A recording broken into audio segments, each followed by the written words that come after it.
ঈমান। এটাকে কি বলা হয়? মহব্বতের নাম ইবাদত।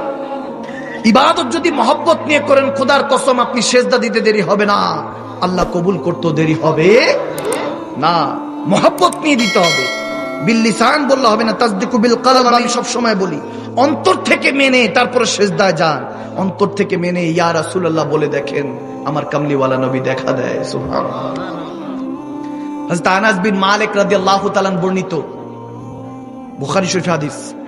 শুধু ইবাদত না, মহব্বত হয়। হযরত আনাস বিন মালিক রাদিয়াল্লাহু তাআলা বলছেন, এক ব্যক্তি আমার নবীর কাছে এসে বলতেছেন, ইয়া রাসূলুল্লাহ কিয়ামত কবে হবে? কিয়ামত কবে হবে? আমার নবী বলতেছে, তোমার প্রস্তুতি কি? কিয়ামতের কথা জিজ্ঞেস করছো, তোমার প্রস্তুতি কি?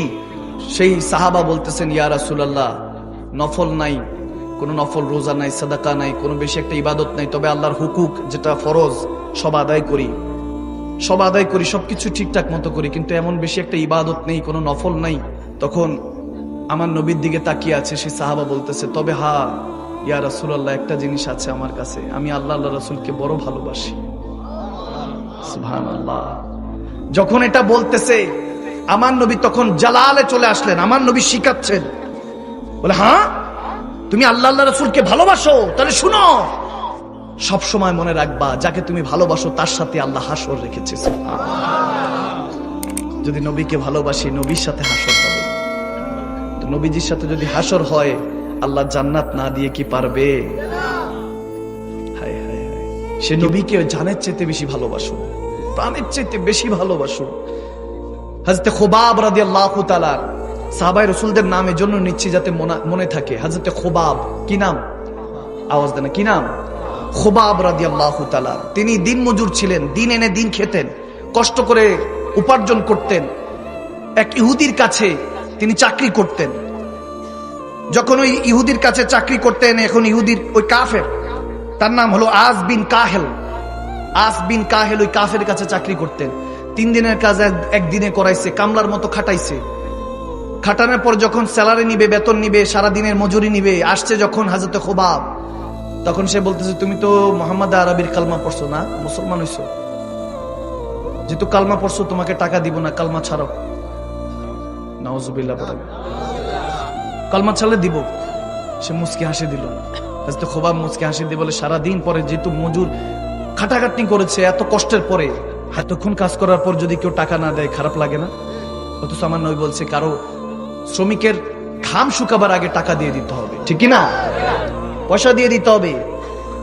হায় হায় হায়, যখন তেনাকে বলা হলো কালমা ছাড়ো তাইলে পয়সা পাবা, হযরত খুবাব বলতেছে, তোমার কাছে কি মনে হয় আমার কালমা এত সস্তা? সুবহানাল্লাহ। ভালোই হয়েছে তুমি দিচ্ছ না, টাকা দিচ্ছ না। আমি চিন্তা করছি যে আমার নবী এখানে আমার ডিউটিতে লাগাইছে, কষ্ট করছি, স্যালারি কেটে রেখে দিছে। আল্লাহু আকবার বলেন না? বলতেছে, কালমা ছাড়বি না, কি পেয়েছিস সেই নবীর মধ্যে, সে মুস্তাফা আরবির মধ্যে কি পেয়েছিস? তেনার একটা শব্দ, একটা লাইন, আমার জান, আমার মা বাপ, আমার 14 গোষ্ঠী, সেই কথার মধ্যে কোরবান। আল্লাহু আকবার শব্দটা ছিল এরকম, সেন্টেন্সটা ছিল এরকম। তিনি বলতেছেন, ছোর ইয়ার তুই সমঝেগা নেই, বলছেন বাদ দে ভাই, তুই বুঝবি না। সুবহানাল্লাহ। আশিক মাশুকের বিষয় বলে, বাদ দে ভাই, তুই বুঝবি না, রেখে দে তোর কাছে তোর টাকা। যখন হযরত খুবাব দিন শেষ করে কষ্ট করে যখন বাসায় ফিরছে, বাচ্চারা না খাওয়া, 2 দিন না খাওয়া, স্ত্রী সন্তান, মা না খাওয়া, বিধবা মা, তিনি যখন বাসায় যাচ্ছেন, যখন ঘরে প্রবেশ করবেন, তখন দেখতেছেন বাচ্চারা খাবার দাবার খাচ্ছে, মা আয়েশ করে রান্না করেছে, ও বউ রান্না বান্না বেড়ে দিচ্ছে, খাবার দিয়ে দিচ্ছে। তখন চিন্তা করলেন 2 দিন খাওয়া নাই, দাওয়া নাই, টাকাও পাই নাই, কে খাবার রেখে গেল? বলতেছে, কি ব্যাপার, তোমরা এত আয়েশ করে খাচ্ছ, ব্যাপার কি? বলতে, হযরত ওমর কিছুক্ষণ আগে দয়ার নবীর পক্ষ থেকে খাবার রেখে গিয়েছে। সুবহানাল্লাহ। আল্লাহু ইউতি আনা কাসিম। আমার নবী বলেছে, খোদার কসম, আল্লাহ আমার কাছে দেয়, আমি উম্মতের কাছে দেই, আমি বন্টন করি।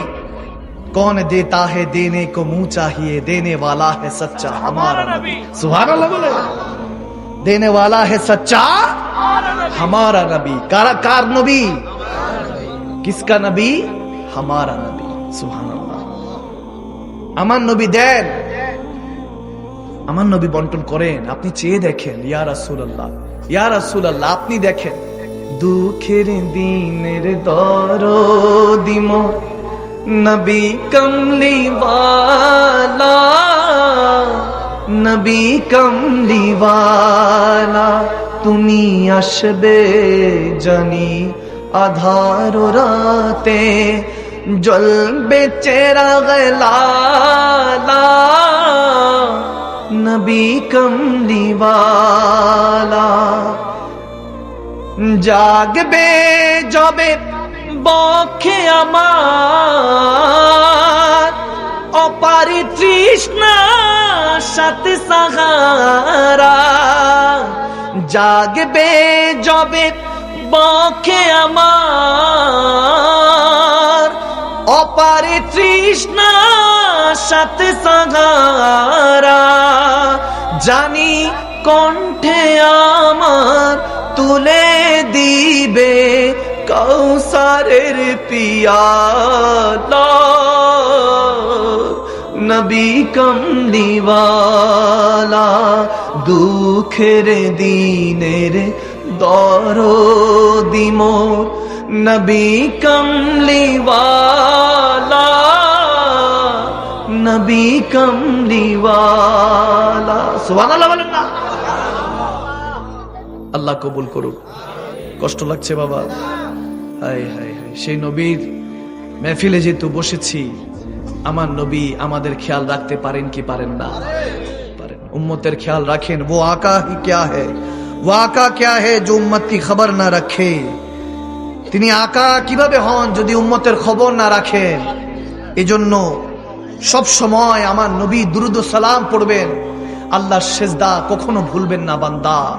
পরের হক মেরে দেওয়ার চেষ্টা করবেন না। নিজের মধ্যে থাকেন, নিজকে নিয়ে থাকেন। আর যদি পারেন নিজের পরিবারকে হেদায়েতের কথা শুনান। নিজের ওয়াইফকে বলুন, তুমি যদি আমার সাথে জান্নাতে থাকতে চাও তাহলে ফজরের সময় আমাকে ডাক দিতে বলবা না। মাঝে মাঝে তাহাজ্জুদের সময় নিজে উঠে নিজের ওয়াইফকে, পরিবারকে উঠিয়ে দেন। একসাথে পড়ুন, নিজে নামাজ পড়ান, ওয়াইফকে পিছনে রেখে আপনি ইমাম সাজেন। আপনার ওয়াইফ, আপনার যদি পরিবার, আপনার বিবি মুসল্লি হয়, ওই মানজারটা দেখে আমার নবী কত খুশি হবেন, আমার আল্লাহ কত খুশি হন। সব সময় মনটাকে নরম রাখবেন, উদার রাখবেন। মানুষকে কখনো ক্ষতি করবেন না, মানুষকে কখনো গালি দিবেন না। এক ইহুদির লাশ যাচ্ছে, আমার নবী দাঁড়িয়ে গেলেন। তখন হযরত ওমর বলেন, হাযা ইহুদি ইয়া রাসূলুল্লাহ, এটা তো ইহুদির লাশ, বেদিন কাফের। আমার নবী দাঁড়িয়ে বলে, আমি এখন আর তাকে কাফির হিসাবে দাঁড়িয়ে নেই, আমি মানুষ হিসাবে, আশরাফুল মাখলুকাত, আমার সৃষ্টি সেরা জীব যে আল্লাহ বানিয়েছে সেই হিসাবে সম্মান করলাম। সুবহানাল্লাহ। আল্লাহ আমার নবী ইহুদিদেরকেও সম্মান করেছে, অথচ আমরা নবীকে সম্মান করতে জানি না। সুম্মা মাআযাল্লাহ, কোন নবীর উম্মত আপনি? সে নবীর ইয়া রাসূলুল্লাহ বলতে আপনি নারাজ, বলেন ইমোশনাল মুসলমান। আমি বললাম, বাবা, আবেগ ছাড়া দুনিয়াও চলে না, ইমোশন ছাড়া প্রেম চলে না। আপনি বুঝেন নাই, আপনি আরেকটু পড়েন। আমি আপনাকে গালমন্দ করব না, মানুষ আপনাকে গালমন্দ করতে পারে। যদি আমার নবীর সাথে দুশ্মনী করেন, বিশ্বাস করেন শেষটা আপনার ভালো হবে না। আবু জাহেল, আবু লাহাব আমার নবীর দুশ্মনী করেছে, শেষ ভালো হয় নাই। আবু লাহাব সে বলেছে আমার নবীর হাত ধ্বংস হয়ে যাক, নাউজুবিল্লাহ। আমার আল্লাহ বলতেছে, তাব্বাত ইয়াদা আবি লাহাবি ওয়া তাব। হে আবু লাহাব, তোর হাত, তোর মুখ ধুলোয় দূষিত হোক, ধ্বংস হোক, নাউজুবিল্লাহ পড়ে। দেখতে অনেক সুন্দর আছিল আবু লাহাব, বুঝেন নাই? এখনকার আবু লাহাবও দেখতে সুন্দর আছে, আওয়াজ দেয় না। হুজুর, জামানায় মুসা থাকলে ফেরাউনও আছে, ফেরাউন থাকলে মুসাও আছে, নমরুদ থাকলে ইব্রাহিম আছে, আবু জাহেল থাকলে মুস্তাফার ওয়ারিসরা আছেন, এজিদ থাকলে হোসাইন আছে। এখনকার এজিদ, আবু লাহাবের উত্তরসূরিদের জন্য আমার নবীর আশিকে রাসূল, মুমিন বান্দা, ওলি আল্লাহরাও আছে। এজন্য সেই তার চেহারা অনেক লাল ছিল, আবু লাহাব অনেক লাল ছিল, চেহারা অনেক সুন্দর ছিল। লাভ হয় নাই, সে তার ঘরে এমন পচন ধরছিল, তার শরীরের মধ্যে বসতে বসতে দুর্গন্ধ হয়ে গেছে। পরিবার ছেলে তুইলা ধরে ঘরের মধ্যে, পিছনের ঘরের মধ্যে নিয়ে দরজা লাগাই দিছে। 3 দিন পর চিৎকার, 3 দিন পর লাশ বেরোইছে। ছেলে বলতেছে, পায়ের মধ্যে রশি পেঁচিয়ে, একটা লোক ভাড়া করছে, পায়ের মধ্যে রশি পেঁচিয়ে বলে মক্কা নগরীর শেষে রাস্তার পাশে গর্ত করে ফেলে দিয়া। নাউজুবিল্লাহ।